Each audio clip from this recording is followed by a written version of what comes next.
നമസ്കാരം. ട്രാവൻകൂർ മാളിൽ SFIക്കാരുടെ അടികൊണ്ട civil police ഓഫീസറായ മിഥുൻ റോയ്ക്കെതിരെ നടപടി വരും. മിഥുൻ റോയ്ക്കെതിരെ 3 അന്വേഷണങ്ങൾ നടക്കുന്നുണ്ട്. ഈ 3ലും മിഥുന് വീഴ്ച വന്നിട്ടുണ്ടെന്നാണ് വിലയിരുത്തൽ. മിഥുനെതിരെ നടപടി വേണമെന്ന ആവശ്യം CPMൽ സജീവമാണ്. ഇത് സർക്കാർ അംഗീകരിക്കാനാണ് സാധ്യത.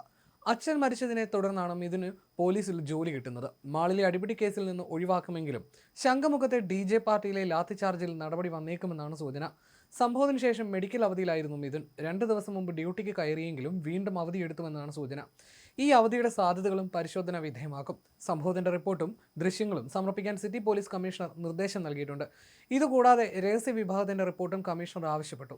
1.5 വർഷം മുൻപ് ഹെൽമറ്റ് ധരിക്കാതെ സ്കൂട്ടർ ഓടിച്ച സംഭവത്തിൽ അന്നത്തെ DYFI ബ്ലോക്ക് സെക്രട്ടറി നിതീഷിനെതിരെ പേട്ട പോലീസ് പിഴ ചുമത്തിയിരുന്നു. ഇത് ചോദ്യം ചെയ്യാൻ SFI DYFI പ്രവർത്തകർ പേട്ട സ്റ്റേഷനിൽ പ്രതിഷേധവുമായി എത്തിയപ്പോൾ പോലീസ് നടത്തിയ ലാത്തിചാർജിൽ മിഥുനടക്കമുള്ളവരുണ്ടായിരുന്നു. ഈ വീഡിയോ ചൂണ്ടിക്കാട്ടി മിഥുനെതിരെ SFI അന്ന് പരാതി നൽകിയിരുന്നു. വട്ടിയൂർക്കാവിൽ കാർ അപകടവുമായി ബന്ധപ്പെട്ട് 2024 ഏപ്രിലിൽ മിഥുനെയും കുടുംബത്തെയും വീട് കയറി 12 അംഗ സംഘം ആക്രമിച്ചതിനും കേസ് രജിസ്റ്റർ ചെയ്തിട്ടുണ്ട്. മിഥുൻ മദ്യപിച്ച് വാഹനമോടിച്ച് പ്രശ്നമുണ്ടാക്കിയെന്നാണ് ആരോപണം. ഇതും വകുപ്പ് തല നടപടിക്ക് കാരണമാകും. അങ്ങനെ മിഥുനെ സസ്പെൻഡ് ചെയ്യാനുള്ള നീക്കങ്ങളാണ് നടക്കുന്നത്. പുതുവർഷത്തിലെ DJ പാർട്ടിക്കിടെ ലാത്തി കൊണ്ടടിച്ചതിന്റെ വൈരാഗ്യത്തിലാണ് SFI പ്രവർത്തകർ മാളിൽ വെച്ച് മിഥുനെ മർദ്ദിച്ചത്.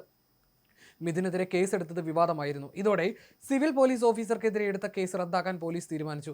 ഇദ്ദേഹത്തിനൊപ്പം ഉണ്ടായിരുന്ന യുവതിക്കെതിരായ കേസ് റദ്ദാക്കി. പോലീസുകാരനെ മർദ്ദിച്ച സംഭവത്തിൽ 2 SFI പ്രവർത്തകരെ അറസ്റ്റ് ചെയ്തുവെങ്കിലും അവർക്ക് ഇന്നലെ തന്നെ ജാമ്യം ലഭിച്ചിരുന്നു. സുർജിത്, വിനയ് പ്രകാശ് എന്നിവരെയാണ് അറസ്റ്റ് ചെയ്ത് പിന്നീട് ജാമ്യത്തിൽ വിട്ടത്. മിഥുൻ റോയിയുടെ പശ്ചാത്തലം കോൺഗ്രസിൻ്റെതാണ്. 2024 റോഡിലുണ്ടായ വാക്കുതർക്കത്തെ തുടർന്ന് പോലീസുകാരനെയും കുടുംബത്തെയും വീട് കയറി ഒരു സംഘം ആക്രമിച്ചു എന്ന വാർത്ത വട്ടിയൂർക്കാവിൽ ചർച്ചയായിരുന്നു. സംഭവത്തിൽ 12 പേർക്കെതിരെ വട്ടിയൂർക്കാവ് പോലീസ് കേസെടുത്തിരുന്നു. ഇതിലെ പരാതിക്കാരനായിരുന്നു മിഥുൻ. AR ക്യാമ്പിലെ പോലീസുകാരനായ നെട്ടയം മലമുകൾ രാജിരെങ്കിൽ മിഥുൻ, സഹോദരനായ അമൽ റോയ്, മാതാവ് രാജി, മിഥുന്റെ ഭാര്യ മോനിഷ എന്നിവർക്കാണ് പരിക്കേറ്റത്. അന്ന് മിഥുൻ ഓടിച്ചിരുന്ന കാറ് നെട്ടയത്ത് വെച്ച് അജി എന്നയാളെ ഇടിക്കാൻ ശ്രമിച്ചതായും ഇവർ തമ്മിൽ സ്ഥലത്ത് തർക്കമുണ്ടായതായി നാട്ടുകാർ പറയുന്നു. തുടർന്ന് വൈകിട്ട് 7 മണിയോടെ ഒരു സംഘം എത്തി മിഥുന്റെ വീട്ടിൽ അക്രമം നടത്തിയെന്നായിരുന്നു പരാതി. കമ്പിവടി കൊണ്ടുള്ള അടിയേറ്റ് മിഥുൻ, സഹോദരൻ അമൽ, മാതാവ് രാജി എന്നിവർക്ക് സാരമായി പരിക്കേറ്റു. തടയാൻ ശ്രമിച്ച മോനിഷയ്ക്കും പരിക്കേറ്റു. അക്രമികൾ വീട്ടു സാധനങ്ങൾ തകർക്കുകയും ഗ്യാസ് സിലിണ്ടർ തുറന്നുവിട്ട് വീട് തകർക്കാൻ ശ്രമം നടത്തിയതായും പറയുന്നു. നാട്ടുകാർ എത്തിയതോടെയാണ് അക്രമി സംഘം തിരികെ പോയത്.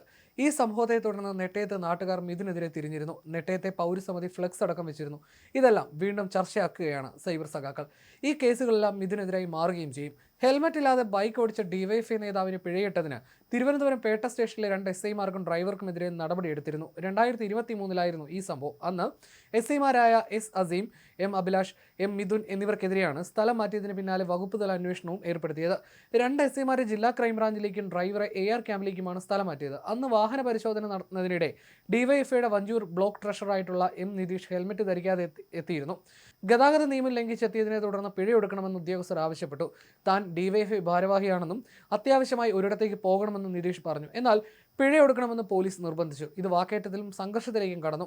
പിഴയിട്ടതിന് പിന്നാലെ പോലീസുകാർ മണൽ മാഫിയയിൽ നിന്ന് കൈക്കൂലി വാങ്ങിയെന്ന് DYFI നേതാവ് M നിതീഷ് പരാതി നൽകിയിരുന്നു. തുടർന്ന് നിതീഷ് സ്ഥലത്ത് നിന്ന് പോവുകയും വൈകിട്ട് CPM പ്രവർത്തകരെ കൂട്ടി പേട്ട സ്റ്റേഷനിലെത്തി. ഇവിടെ വെച്ച് SIമാർ സഞ്ചരിച്ച ജീപ്പ് തടയുകയും പോലീസുകാരുമായി വാക്കേറ്റവും നടന്നു.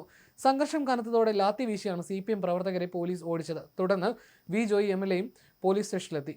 ഇതന്ന് വലിയ വിവാദവുമായിരുന്നു.